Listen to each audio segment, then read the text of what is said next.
Good afternoon, Brock Anderson here, Hang Loose Outdoors. Your weekly tip for this week, which is second week of March 2016. I know a lot of you guys are going to be on the hard water this weekend. Beautiful weather to be chasing slab crappies and big bull bluegills. This week's tip is just short and sweet. It's pay attention to the knot on, especially when you're running like a horizontal jig. Every time you catch a fish, your knot moves.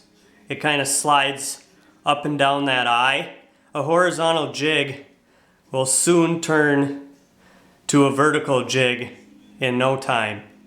So every time I catch a fish, if the fish are biting on a horizontal jig, before I drop back down, I will move and cinch that knot back up so your jig is horizontal again.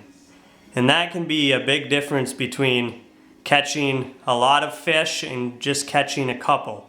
Pay attention to the spot on that eye when you're really getting bites. Sometimes they will want it vertical or just like a quarter of the way. It all depends on the flutter that jig's providing in the water. This goes for, running a wax worm like I have it, or say a Mackie plastic or a Trigger X, or say a minnow.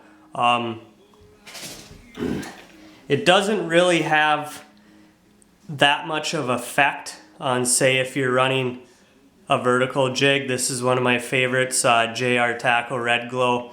This is just, you're running it under a bobber. So that's sitting vertical. You're hooking a minnow in the tail or right above the dorsal fin. But that can move too, just a little bit, and kind of give it an offset.